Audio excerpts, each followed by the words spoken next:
ang layo-layo ng giyera, wala naman dito sa Pilipinas. Pero kung titignan niyo po, nakaka-alarma rin palagi. Nakaka-alarma kasi ang presyo ay laging nakasalalay sa presyo ng petrolyo. Hirap ng buhay. Pero alam niyo po, that is a good news sa mga Pilipino. Hindi na tayo makikwentuhan kung ano pang ang pakiramdam ng maging mahirap. Kasi ang mga Pilipino ay sanay na eh. Sanay na sa hirap. Kaya wala na sa kanila may kikwento pa tungkol sa paghihirap. Kahit na nga may giyera sa ibang lugar, natatamaan pa rin tayo kasi ang ating ekonomiya, ang ating petrolyo ay galing sa ibang bansa. Bago pa man lang makarating sa atin ang petrolyo, sa stock market, pinaglalaroan na nila ang presyo. Nag-i-speculate na sila ng mga presyo, tinitingnan nila ang posibilidad kung ano na naman ang sunod na mangyayari. Kaya yan, ang presyo, wala pang bagong produktong dumating, ang presyo ay nagtataasa na. Kasi nga, doon sa mga speculation na ang isang produkto ay tataas. Siyempre, ang stock market ay ganun talaga. Nag-speculate sila ng posibleng mangyari. Parang gustong-gusto pa siguro nito yung palaging may krisis. Habang may krisis, may mga taong yumayaman. At habang may krisis, madami namang nagkakaroon ng oportunidad na kumita at oportunidad na malugi. Para parehas lang naman yun, ano. Kanya siguro talaga ang buhay. Kahit sabihin natin, ordinaryo lang tayong mamamayan, ordinaryo lang tayong sari-sari store owner, sa araw-araw nating pagkikibaka, paghahanap buhay, paghahanap ng binta, palaging ganun ang ating routine everyday. Hindi na naman tayo basta-basta pwede tumaas ng presyo. Malimit nga, habang tumataas ang mga bilihin, mas lalang lumiliit ang ating kita. Pero, kailangan pa rin nating maging tayong resilient. Kailangan natin maging matatag. Kasi pag naging mahina pa rin tayo ang pinaka-last sa cycle. Kasi simula doon sa manufacturer hanggang sa distribution, sa gaya sa natin, sa mga sari-sari store. Kaya nga, parang kumbaga sa bugbugan, tayo ang panghuling nabubugbog. Nakaka-nervyos, ano? Okay? Kahit nga nakaka-nervyos ang sitwasyon ng ating mundo, andyan ang mga krisis sa ekonomiya, krisis sa petrolyo, lahat-lahat na lang atang krisis. Pero pagdarasal lang natin na ang mga bagay nito ay ating malampasan. Kailangan natin ay makahinga-hinga naman ng kaunti. Okay? Okay mga suki, ito na ang ating update ng ating mga produkto. Basta ano ba gusto nyo? Yung tumaas na muna. Okay, ang tumaas nating produkto ngayon, isa na rito. Ang mga produktong dumating sa atin ngayon, sa araw ng Lunes, ang cover ng ating report ay simula Saturday hanggang Monday.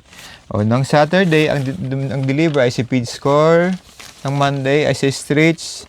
Ay, syempre, pag Monday rin, ay si Pading Lalo. Bali, 3 resibo lang naman ang report natin ngayon.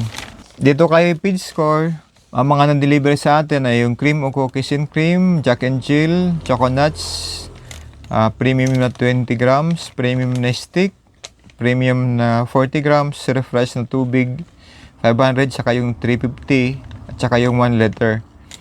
At piatos na barbecue na 40 grams, chippy barbecue na 25 grams, piatos cheese 40 grams, Mr. Chips na nacho, at yung manamis mais, itong pinakamabinta sa mga bata ngayon, sour and cream. Ang tapos natin kay Feed Score. At dito naman kay SDI, ang dineliver niya ay breadstick, Graham crackers, Graham crush pala, eggnog, at feta, skyflakes na kondensada, Mondi Mamon. Yan dineliver ni SDI. At kay Pading Lalo naman, ang na-deliver niya sa atin ay tintay patis, suka na galon, suka na 200, soy na 200, ice wrapper 8x11, 10x14 na mga plastic ito eh. At saka sandubag na tiny. Tapos yung 5x8. At yung pang second page, ang laman nito ay yung harina, asukal, asin, yung cooking oil, at yung Lucky Me beef, canton, extra hot, chili mansi, Lucky Me chicken, Lion Katol, at yung Alaska Ibap. Kopi ko blanca, posporo, Ridaya wax tops, macaroni at 8-ounce cup, at saka yung white spoon. Okay. Marami ang order natin kay Padi Okay mga suki, magandang araw po sa inyo. Marinaldo po si Doga Boss. Ako po si Joseph, sari-sari store owner. Ito ang ating mini podcast na pang 28. Nakata 28 na po tayo, pang 28. na pagpapadcast natin, update ng ating mga price na mula noon hanggang ngayon. Ang mga nagbago lang naman na presyo, ang nagbago dito ay yung Lion Tiger at yung palm oil. Malaki ang tinaas ng palm oil, 70 pesos per gallon. Ay, hindi gallon, per container. Malaki yun. Pag dinivide mo yan sa bawat, basta, ilan ba yan? 70 divided by 5. 14 pesos. Kaya yan ang i-absorb ng palm oil, mag-i-increase ng 14 pesos per gallon. Kasi yung isang container, 70 ang in-increase. Pero yung ating yung sa harina, wala naman pagbabagong presyo. Pati sa asukal, asin, wala. Yun lang talaga naman ang tumaas yung palm oil. Dito sa ibang mga natin, magsimula sa mga noodles, canton. Meron pang tumaas, pati yung red dye wax. Yan tumaas din ang price. Alin pa? Yun lang ata. Balang lang naman dito, ang tumaas lang naman talaga, yung Lion Tiger at saka yung palm oil. The rest ay same price. At dito naman sa SDI, ang nag-increase dito ay yung cracker. Nag-increase to. Bali, nagdagdag siya ng kailan ba? Kita muna. Konti lang naman. Sa Grahams. Kasi ang dating nag-increase siya ng 3 pesos per pack. Yung Grahams lang naman. Pero dito naman kay Feedscore, ang mga price niya, tingnan natin. Isa. From the top. Okay. Walang price increase. Walang nagbago sa kanyang produkto. Walang presyong nagdagdag ang presyo. Yun ang good news. Kasi yung mga bilihin natin, hindi naman lahat nagtataas sa sabay-sabay. Kasi ang ganyan ang natin, mga produkto. Pero palagi lang talaga din magbabago-bago ang presyo, yung cooking oil, harina, asukal, ayan, mga bagay na yan. Pero itong ibang mga produktong ito, lalo yung sa mga Nestle product, nag-i-increase lang naman yan. Minsan, 2 beses sa isang taon. O kaya nga, minsan, konti lang ini-increase niyan. Pero dito naman sa mga cracker, nagtataas lang ang presyo niyan kapag tumataas ang presyo ng harina. Pag sobrang taas ang harina, sigurado ako, babago ang presyo niyan. Kaya lang, hindi naman lahat nag-i-increase. Siyempre, napakarami ng supply nito. Stable kasi ang mga supply nito. Hindi wala tayong problema sa mga supply.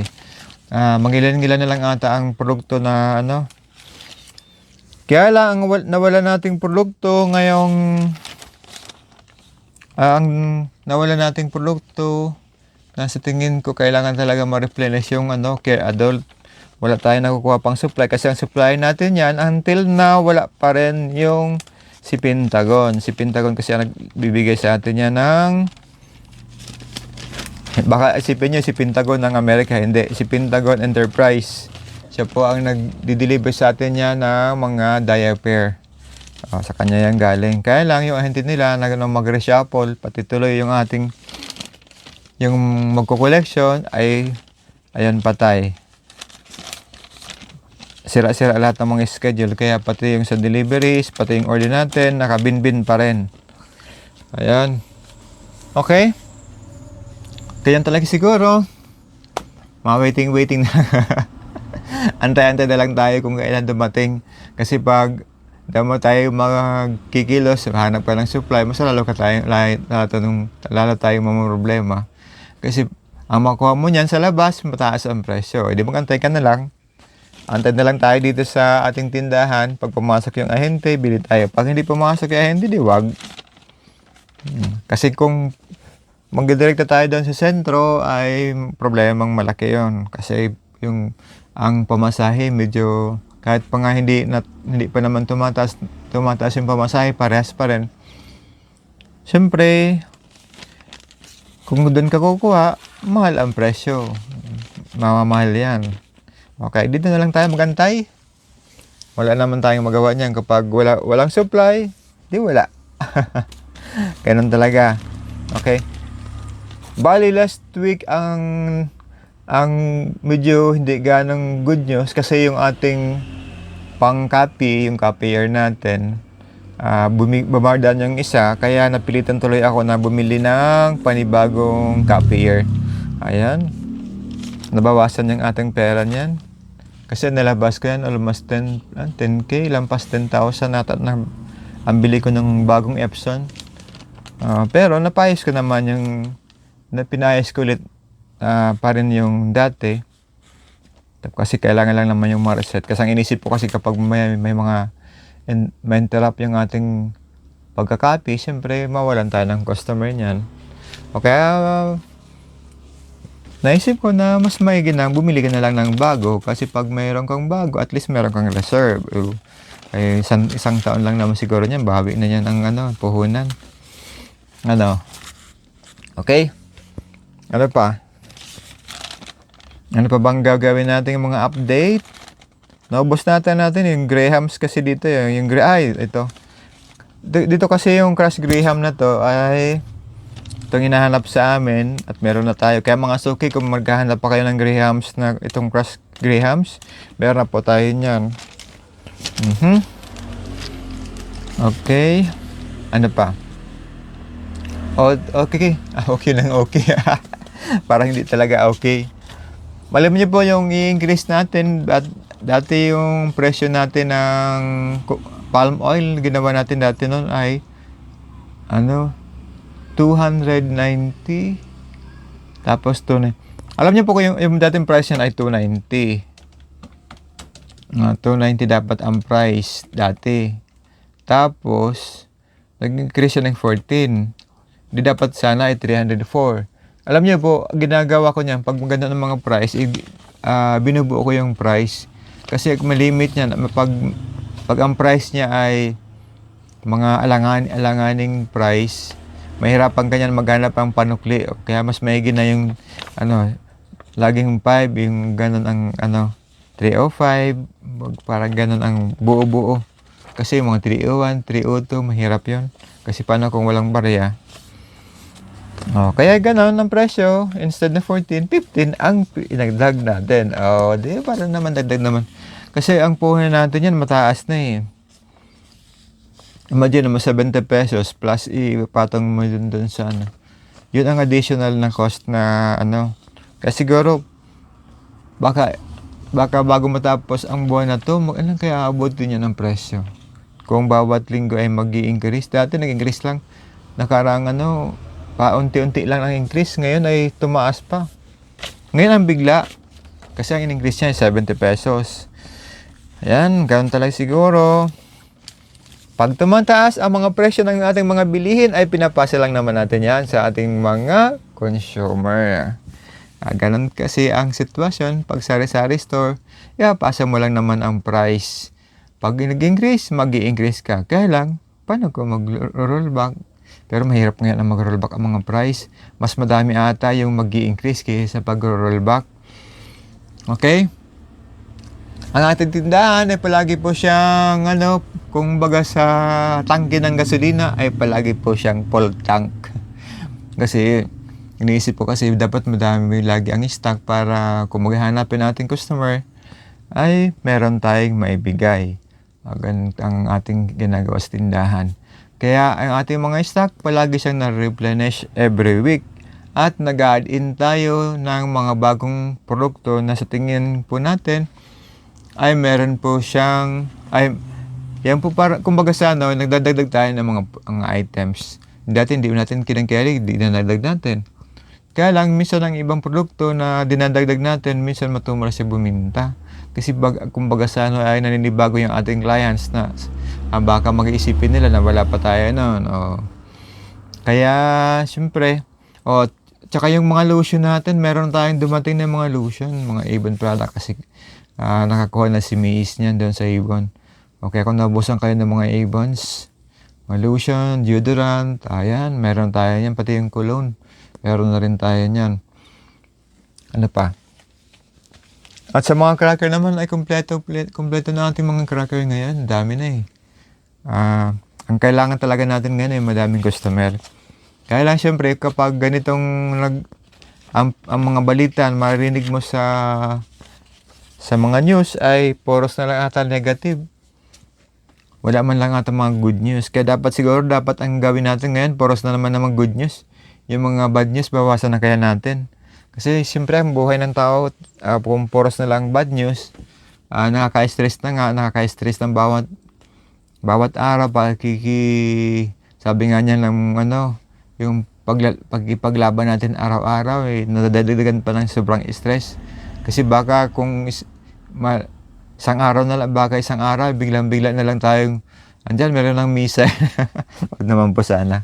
Ay, buhay. Okay mga suki, ngayon po ay araw po ngayon ng Lunes. Ang ating pong mini podcast na to ay ipopost po natin siya ng Martes. Bukas po yan ng umaga ay ipopost na po natin. Kaya yung mga suki po natin, dati na pong bumibili sa amin, yung ating mga suki na nagpapatronize ang ating tindahan. Maraming salamat po sa inyo. At yung mga hindi pa na naman namin suki, sana po ay magala po kayo dito sa amin sa Philiville. Ang aming pong tindahan ay malapit lang po dito sa may Barangay Hall. Pagkagaling niyo po dyan sa may kanto ng eskwelahan, bilang lang po kayo ng pangatlong poste. Ang sa tapat po niyan, andyan na po ang ating tindahan, yung 7 Stars Gem Lee Sari-Sari Store. Okay? Yung gas nga pala, baka makalimutan natin, yung gas ay nag-increase na last week, pero ngayon wala pa tayong bagong deliver, kaya siguro dating price pang may bibigay natin sa inyo. Kaya siguro mga Martes or Miyerkules, kapag meron tayong bagong produktong dumating, ayan, baka meron naman bagong suntok. Bagong suntok sa presyo at hindi natin alam kung magkano ang i-increase nila. Ayan.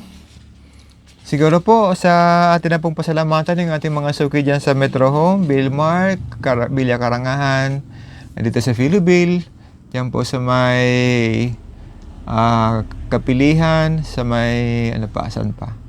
Doon sa may bandang Libuton, sa Clupa, at doon po sa may Haring Kanaman, at doon po sa may Northbound Terminal, yung aming suki dyan na mga seniors na nakakarating pa rin po sa atin.